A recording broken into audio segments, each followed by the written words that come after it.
toda la Escritura es inspirada por Dios y es útil para enseñarnos lo que es verdad y para hacernos ver lo que está mal en nuestra vida. Nos corrige cuando estamos equivocados y nos enseña a hacer lo correcto. Dios la usa para preparar y capacitar a su pueblo para que haga toda buena obra. Así que ahí en Romanos capítulo 8, versículos 28 al 39, hermanos, dice: sabemos que Dios obra en toda situación para el bien de los que lo aman, los que han sido llamados por Dios de acuerdo a su propósito. Dios los conocía antes de que el mundo fuera creado. Él decidió que fueran como su Hijo y quería que el Hijo fuera el mayor de muchos hermanos. Dios decidió que serían como su Hijo, por eso los eligió por adelantado y los aprobó dándoles su gloria. ¿Qué podemos decir de todo esto? Si Dios está a nuestro favor, nadie podrá estar contra nosotros. Dios llegó incluso a permitir que su propio Hijo muriera por nosotros. Con toda seguridad nos dará junto con su Hijo todo lo que tiene. ¿Quién podrá acusar al pueblo que Dios ha elegido? Dios es el que nos aprueba. ¿Quién va a condenarnos? Cristo fue quien murió por nosotros y además resucitó. Ahora Cristo está sentado a la derecha de Dios y está rogando por nosotros. ¿Podrá algo separarnos del amor de Cristo? Ni las dificultades, ni los problemas, ni las persecuciones, ni el hambre, ni la desnudez, ni el peligro, ni tampoco la muerte. Así está escrito: por ti estamos siempre en peligro de muerte, nos tratan como si fuéramos ovejas que van al matadero. Más bien, en todo esto salimos más que victoriosos, por medio de Dios quien nos amó, pues estoy convencido de que ni la muerte, ni la vida, ni los ángeles, ni los poderes diabólicos, ni lo presente, ni lo que vendrá en el futuro, ni poderes espirituales, ni lo alto, ni lo profundo, ni nada de lo que existe podrá separarnos del amor de Dios que se encuentra en nuestro Señor Jesucristo. Así que la semana pasada por ahí vimos los dos primeros puntos, hermanos, que fue la victoria, nuestra victoria en Cristo, obra para nuestro bien a pesar de las circunstancias. Y el segundo punto fue: nuestra victoria en Cristo nos da grandes privilegios. Cuando hablamos de que Él nos conoció, nos predestinó, nos llamó, nos justificó y nos glorificó. Y el tercer punto que vamos a entrar ahorita de lleno es: nuestra victoria en Cristo nos da seguridad, como lo dicen los versículos del 31 al 36. Enseguida el apóstol Pablo, hermanos, ofrece 5 preguntas sin respuesta en este himno de seguridad. La primera pregunta que hace el apóstol es: ¿qué podemos decir de todo esto? Si Dios está de nuestra parte, ¿quién puede estar en contra nuestra? Esta frase, hermanos, tiene una fuerza positiva, puesto que Dios es por nosotros. Ningún adversario es lo suficientemente poderoso para derrotarnos, en el sentido de que nos ha señalado para sí mismo. Entonces nadie puede ponerse contra nosotros con ningún éxito. Si la omnipotencia de nuestro Dios está obrando en nuestro favor, ningún poder inferior puede derrotar su plan para nosotros. Las implicaciones aquí, hermanos, en este texto, es que si alguien tuviera la capacidad de robarnos la salvación, tendría que ser más grande que Dios mismo, ¿sí? Y por lo tanto, pues se sugiere, hermanos, que ningún adversario puede estar en contra de nosotros, ya que nuestro Dios está a nuestro favor, ¿sí? Por eso dice el apóstol Pablo: ¿quién podrá estar en contra de nosotros? Si el Señor está a nuestro favor, nadie más podrá hacerlo. ¿Por qué? Porque Él es el Dios todopoderoso y no hay ningún otro Dios fuera de Él. No hay nadie que pueda igualar sus obras, no hay nadie que pueda igualar su poder. Por eso Pablo nos dice, ¿verdad? ¿Quién podrá estar en contra de nosotros? No hay ningún poder superior al de Dios, hermanos. Por eso la implicación aquí es que si alguien tuviera la capacidad de robarnos la salvación, tendría que ser más grande que Dios mismo, porque Él es tanto el dador como el sustentador de la salvación. Así que lo que Pablo está preguntando es: ¿acaso existe alguien más fuerte que Dios, el creador de todas las cosas? David declaró en el Salmo 27: Jehová es mi luz y mi salvación. ¿De quién temeré? Jehová es la fortaleza de mi vida. ¿De quién he de atemorizarme? Dios está de nuestra parte y nada ni nadie puede perjudicar al pueblo al que Dios ha conocido de antemano, al que ha predestinado, al que ha llamado, al que ha justificado y al que ha glorificado. Ante esta pregunta no hay respuesta. Todos los poderes del infierno pueden estar dispuestos en contra de nosotros, pero jamás podrán prevalecer contra nosotros porque Dios está de nuestra parte, que es lo que Pablo está diciendo aquí. La segunda pregunta que el apóstol Pablo hace, dice, el que no escatimó a su propio Hijo, sino que lo entregó por todos nosotros, ¿cómo no habrá de darnos generosamente junto con Él todas las cosas? Pablo nos señala a la cruz de Cristo. El sacrificio del Señor Jesús en la cruz no solamente es el fundamento de nuestra salvación, sino también de nuestra seguridad. Si Dios ya nos dio a su Hijo Jesucristo, ¿cómo no nos va a dar con Él juntamente todas las cosas que necesitamos? Octavius Winslow tenía razón cuando escribió: ¿quién entregó a Jesús a la muerte? No fue Judas por dinero. No fue Pilato por temor, no fueron los judíos por envidia, sino fue el Padre por amor. Dios ya nos ha dado el don supremo y más costoso en la persona de su propio Hijo. ¿Cómo no nos va a regalar todo lo demás con Él? ¿Cómo no nos va a dar todas las demás cosas con Él? Al darnos a su propio Hijo, Dios nos dio todo. La cruz es la garantía de la continua generosidad de nuestro Dios. La tercera pregunta que hace el apóstol Pablo dice: ¿quién acusará a los que Dios ha escogido? Dios es el que justifica. Él es el que nos ha justificado en Jesucristo. Y el argumento del apóstol Pablo aquí es que ningún proceso puede tener éxito por cuanto Dios, nuestro juez, ya nos ha justificado y jamás podremos ser condenados. Porque Jesucristo, nuestro abogado, ha muerto por nuestros pecados. Él fue levantado de entre los muertos y está sentado a la diestra del Padre e intercede por nosotros. Así que, ¿quién puede acusarnos? Muchas voces están dispuestas a acusarnos. Por ejemplo, nuestra conciencia nos acusa, el diablo nos acusa, tenemos enemigos humanos que nos acusan, pero ninguna de sus acusaciones puede sostenerse porque Dios nos ha elegido. Somos los escogidos de Dios y Él nos ha justificado. Pablo está haciendo suyas las palabras del profeta Isaías, capítulo 50, versículos 8 y 9, cuando dice: cercano está el que me justifica. ¿Quién entonces contenderá conmigo? Comparezcamos juntos, dice Isaías. ¿Quién es mi acusador? Que se me enfrente. El Señor omnipotente es quien me ayuda. ¿Quién me condenará? Así que, ¿quién podrá condenar al pueblo de Dios, hermanos, cuando Dios ya lo ha justificado?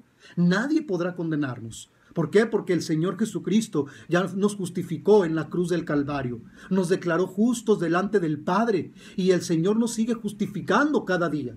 La cuarta pregunta que hace el apóstol Pablo es: ¿quién nos condenará? Cristo Jesús es el que murió, el que también resucitó. Cristo nos rescata de la condenación mediante su muerte, hermanos. Cristo nos rescató mediante su resurrección, mediante su exaltación y su intercesión por nosotros. Dios condenó el pecado, nuestro pecado, tu pecado y el mío, hermano, en la humanidad de su Hijo Jesús. Él es quien intercede, por lo tanto, por nosotros, porque Él es nuestro abogado celestial y nuestro sumo sacerdote. Por eso dice la palabra en 2 de Timoteo 2:5, que tenemos un intercesor entre Dios y nosotros, Jesucristo hombre. Él es quien intercede por nosotros. Por eso Él es nuestro sumo sacerdote, que nos presenta ante el Padre y nos justifica, nos declara justos. Su presencia misma a la derecha del Padre es evidencia de su obra de expiación, del pago completo que Jesús hizo en la cruz por nuestros pecados, y su intercesión significa que Él sigue asegurando para su pueblo los beneficios de su muerte. Así que, ¿quién nos condenará? Jamás habrá respuesta alguna a esta pregunta, hermanos. La quinta pregunta que hace el apóstol Pablo dice: ¿quién nos separará del amor de Cristo? Y esta es una de las preguntas más maravillosas que hace el apóstol Pablo aquí, hermanos, y que la contesta enseguida. Primero Pablo se pregunta: ¿quién podrá separarnos del amor de Cristo? Y luego mira a su alrededor buscando quién conteste, sin encontrar respuesta. Y él pone a consideración una lista de ejemplos de adversidades y de adversarios que pueden considerarse como obstáculos entre nosotros y el amor de Cristo. Pablo menciona 7 obstáculos y comienza con la tribulación, con la angustia y la persecución, las que juntas parecen expresar las presiones y preocupaciones causadas por un mundo impío y hostil. Después el apóstol Pablo continúa con el hambre y la desnudez, las cuales el Señor Jesucristo en el Sermón del Monte prometió a sus hijos que no les faltarían. El hambre, la bebida, cuando dice no se preocupen por el día de mañana, no se afanen, qué van a comer, qué van a beber, qué van a vestir. Y por último, el apóstol Pablo completa su lista con el peligro y la espada, lo cual significa el riesgo de una muerte violenta.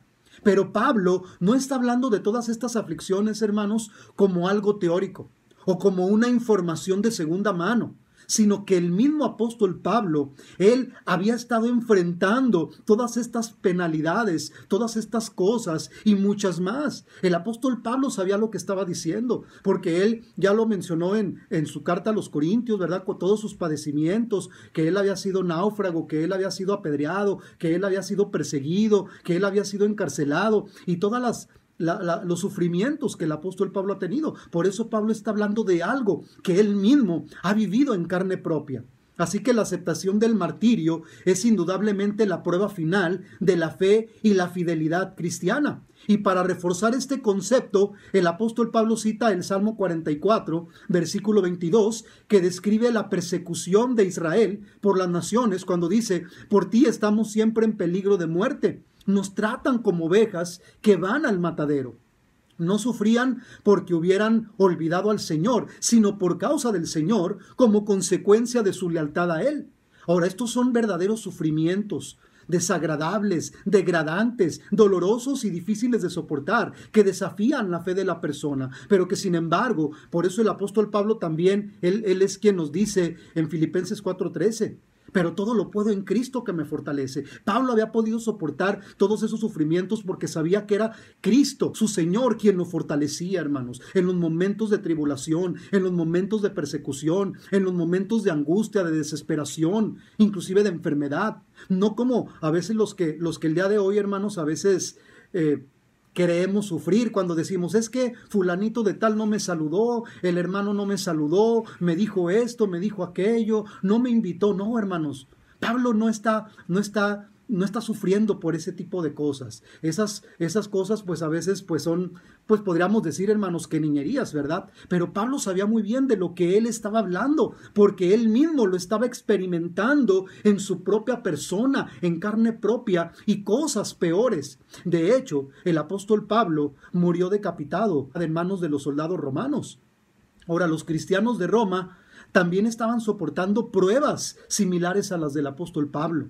Algunos de ellos fueron quemados como antorchas vivientes para el entretenimiento sadista del emperador Nerón, que en aquel tiempo era quien gobernaba. Y no se andaban, pues ahora sí, con esas cosas, hermanos, como el día de hoy, ¿verdad? Los cristianos de aquel tiempo, a lo mejor los que nunca hemos sufrido físicamente por Cristo, debemos leer muy claramente los versículos del 35 al 39 de Hebreos capítulo 11, donde se nos da una lista anónima de creyentes que fueron torturados, que fueron escarnecidos, que fueron flagelados, que fueron lapidados y aserrados por la mitad. Ahora, confrontados con todo esto, hermanos, no hay lugar para hablar a la ligera, hermanos, ni para la complacencia y la comodidad. ¿Puede el dolor, la miseria y las pérdidas separar al pueblo de Dios del amor de Cristo? Por supuesto que no.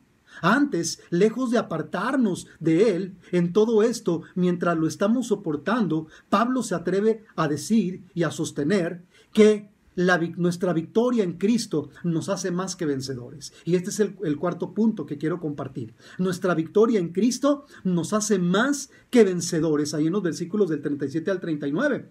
Y Pablo usa una palabra griega que es hipernícomen, que significa tener una supervictoria, porque no solo soportamos con fortaleza, sino triunfantes, y así obtenemos una victoria de lo más gloriosa. Por eso cuando dice, por medio de aquel que nos amó, salimos de los problemas con más fortaleza que antes, hermanos. Pablo está diciendo que por cuanto Cristo derramó su amor por nosotros por medio de sus sufrimientos, así nuestros sufrimientos tampoco pueden separarnos de ese amor.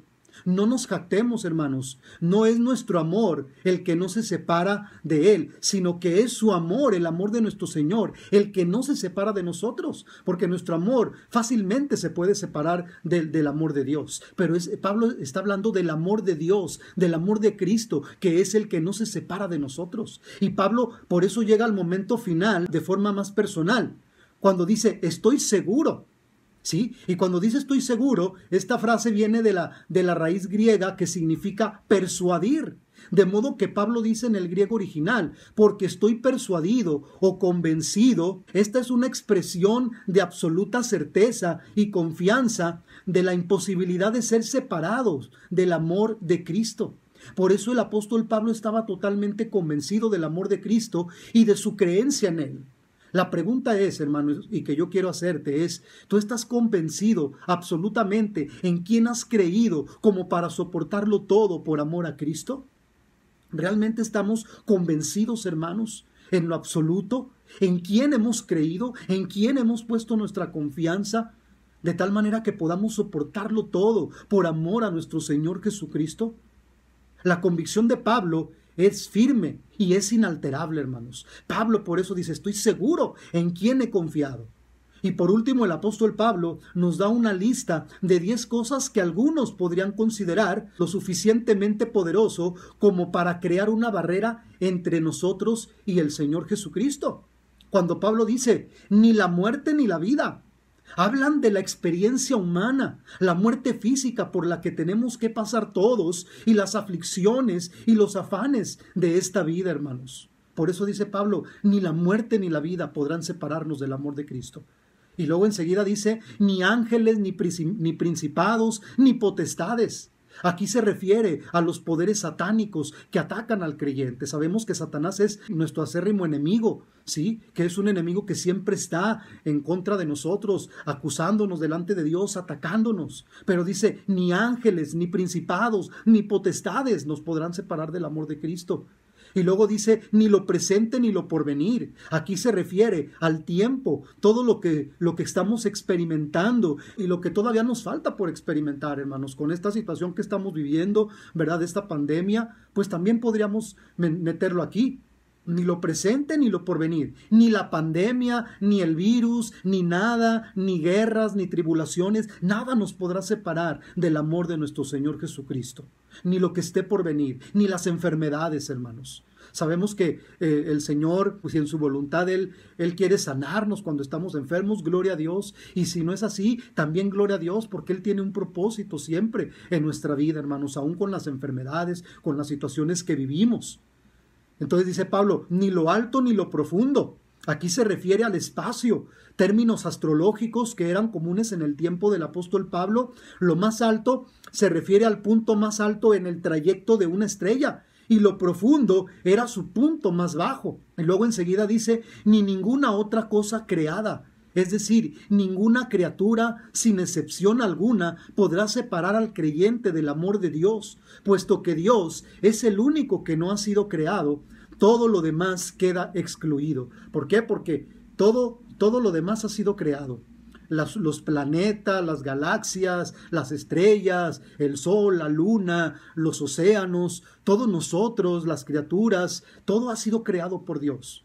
Pero Dios, Él es el creador de todo. A Él nadie lo ha creado. Por eso no hay nadie superior a Dios. No hay nadie fuera de Él. Él es el único Dios todopoderoso. Así que todo lo que hay en la creación está bajo el control y la soberanía de Dios y del Señor Jesucristo. El Señor, Él es el Señor de todo. Así que en este pasaje que hemos estudiado, hermanos, tenemos 5 convicciones acerca de la providencia de Dios, 5 afirmaciones acerca de su propósito y 5 preguntas acerca de su amor que juntos nos dan 15 motivos para ser más que vencedores por medio de la victoria en Cristo Jesús nuestro Señor. A los cristianos no se nos ofrece ninguna garantía de inmunidad, no, contra la tentación, contra la tribulación o la tragedia, pero sí se nos promete, hermanos, una victoria sobre ellas, victoria sobre la enfermedad, victoria sobre la tribulación. El Señor nunca prometió que no íbamos a padecer. El Señor al contrario nos dijo, en el mundo tendrán aflicción, pero confíen, yo he vencido al mundo. Y es ahí donde nosotros tenemos que confiar, hermanos, en nuestro Señor Jesucristo, que aunque estemos viviendo lo que estemos viviendo, sabemos que nuestro Señor Jesucristo es quien nos da la victoria, que nuestra vida está en sus manos y que por lo tanto, en Cristo somos más que victoriosos, somos más que vencedores por medio de aquel que nos amó.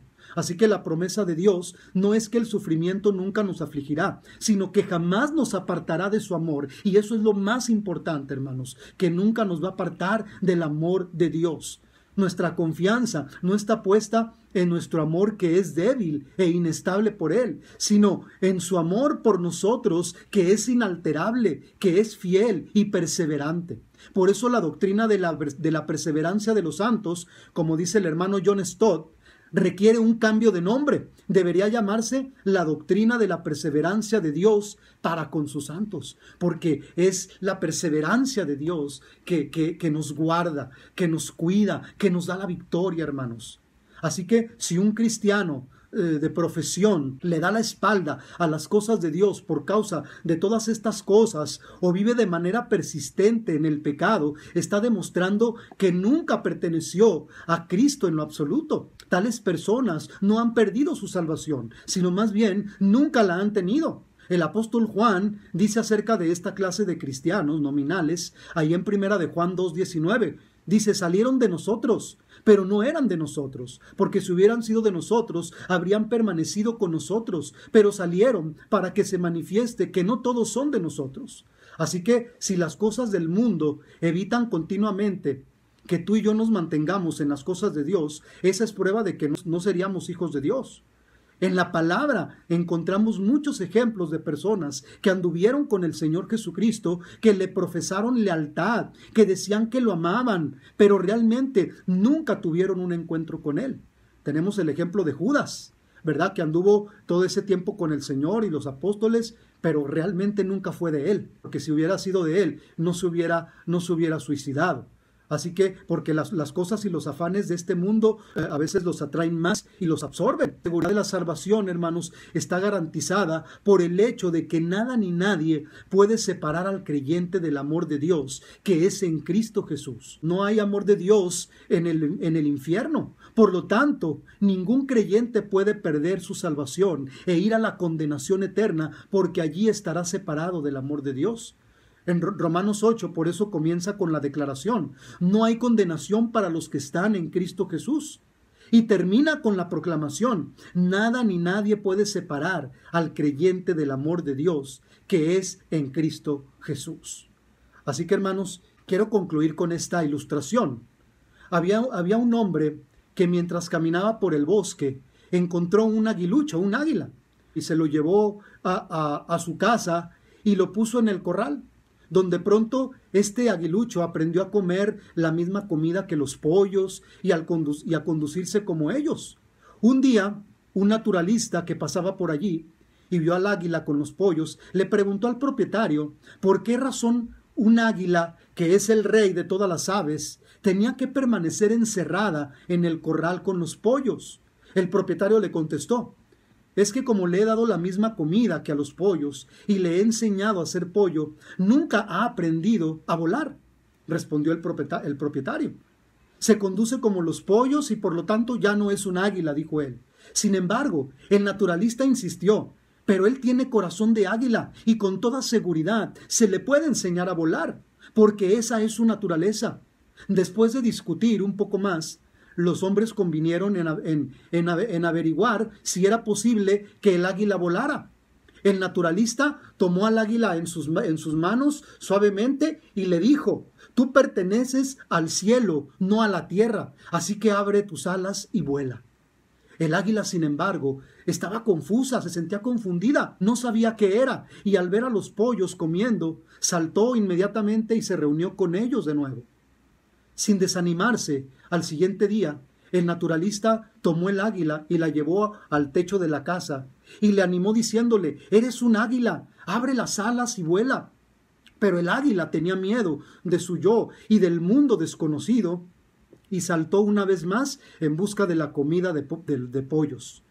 El naturalista se levantó temprano al tercer día, sacó al águila del corral y la llevó a una montaña alta. Una vez allí, alzó al águila, que es el rey de las aves, y le animó diciendo: eres un águila y perteneces tanto al cielo como a la tierra. Así que ahora abre tus alas y vuela. El águila miró alrededor, confundida.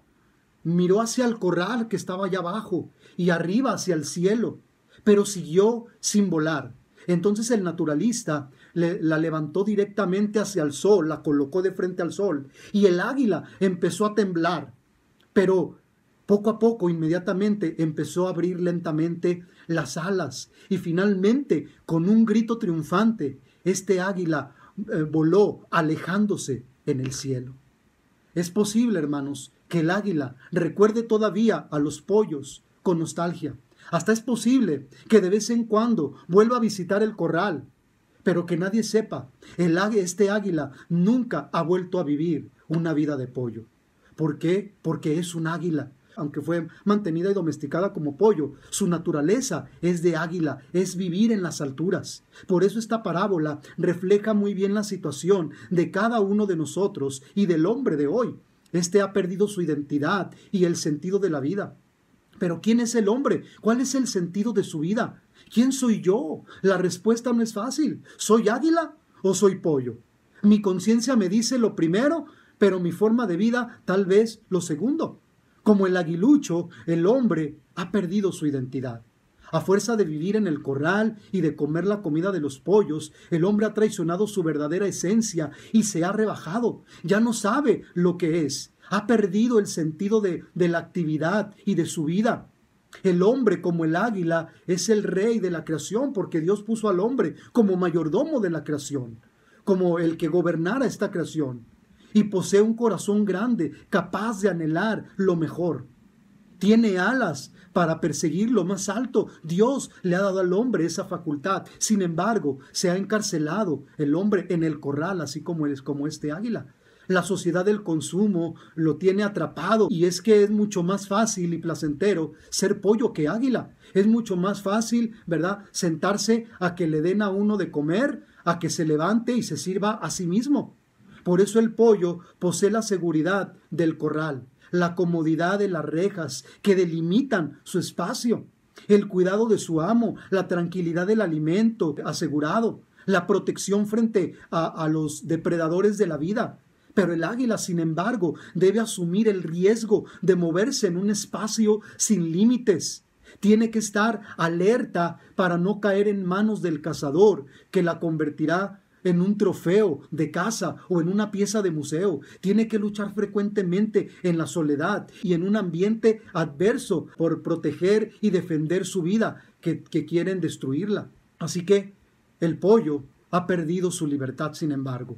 Le ha entregado a cambio de unos granos de trigo que llenen su buche hambriento, es explotado y sometido al sucio mercado de la compra y de la venta. Sin embargo, el águila, en cambio, es libre. Sus alas le permiten cruzar los cielos y explorar horizontes siempre nuevos. Qué triste, hermanos, es ver al hombre como un aguilucho en el corral, comiendo la comida de los pollos y llevando la vida de estos, cuando su corazón y su mente están hechos para cosas más grandes. La tarea no es fácil, en parte porque estamos convencidos a veces de ser pollos o porque no conocemos cuál es realmente nuestra identidad, cuál es realmente nuestro propósito en esta vida. En parte porque nuestros amos, la comodidad, la dependencia, la apatía y el consumismo no nos dejan salir de ahí. Sentiremos miedo, a la mejor indecisión, tendremos que luchar contra la indiferencia que una y otra vez tratará de devolvernos al corral. Recordaremos con nostalgia nuestra vida de pollos y sufriremos la tentación de volver al corral. Pero quien realmente ha nacido de nuevo disfruta de su victoria en Cristo Jesús, siendo más que vencedor, y encuentra un claro sentido de su vida, un claro propósito en su vida, que jamás permitirá que nada ni nadie lo separe del amor de Dios que es en Cristo Jesús. Así que, hermanos, en este momento de tu vida, ¿con quién te identificas más? ¿Con el águila o con el pollo? ¿Cuál es el sueño de tu vida? ¿Cuáles son tus ambiciones? Y no me refiero a ambiciones materiales, sino a ambiciones espirituales. ¿Qué te impide volar para ser más que vencedor? Tal vez los afanes de esta vida. ¿Qué es lo que nos está impidiendo que seamos más que vencedores? Si el Señor Jesucristo ya ganó la victoria en la cruz del Calvario por nosotros, ¿qué nos está impidiendo que podamos ser más que vencedores? Por eso ya lo dijo el apóstol Pablo. Ni tribulación, angustia, persecución, hambre, peligro, desnudez, enfermedad, tribulación, angustia, afanes, nada nos podrá separar del amor de nuestro Señor Jesucristo. Así que, hermanos, yo les invito a que meditando en esta palabra, realmente identifiquemos qué somos. ¿Somos águilas o somos pollos? ¿Cómo queremos vivir esta vida, hermanos? ¿Como águilas, viviendo en las alturas, aún en medio de las persecuciones, aún en medio de las tribulaciones? Yo ya lo había mencionado en una ocasión, hermanos, las águilas usan las tormentas para elevarse. Cuando el águila ve la tormenta, el águila no le huye a la tormenta. Al contrario, el águila va hacia la tormenta, se mete en medio de la tormenta y extiende sus alas para que la misma tormenta lo eleve hacia arriba. Y entonces el águila puede estar por encima de la tormenta y poder seguir su vuelo, hermanos. Así que yo les invito a que seamos más que vencedores. Cristo es nuestra victoria. Él ganó la victoria por nosotros en la cruz del Calvario. Él venció al pecado, a la muerte y a Satanás. Así que si estamos en Cristo, entonces somos más que vencedores. Padre bendito, en esta hora te alabamos y te bendecimos y te damos la honra y la gloria, porque solo tú, Señor, eres digno, porque tu Hijo Jesucristo ganó esa victoria en la cruz del Calvario. Venció al pecado, a la muerte y a Satanás. Así que no hay ningún enemigo que pueda separarnos de tu amor. No hay nada ni nadie en este mundo que nos pueda separar del amor de nuestro Señor Jesucristo. Ni tribulación, ni persecución, ni enfermedad, ni angustia, ni nada en este mundo nos podrá separar de tu amor, Señor. Gracias, Padre, porque tú has ganado la victoria por nosotros en la cruz del Calvario, porque tu Hijo Jesucristo ganó la victoria en la cruz del Calvario. Gracias, Señor. Gracias por mostrarnos tu fiel amor y porque en Cristo tú nos has hecho más que vencedores, porque nadie podrá acusarnos cuando tú ya nos has justificado delante de tu Hijo Jesucristo. Gracias, Padre Celestial. Gracias por tu amor y tu misericordia que has tenido para con nosotros. Te alabamos y te bendecimos. En el nombre de Cristo Jesús. Amén. Amén.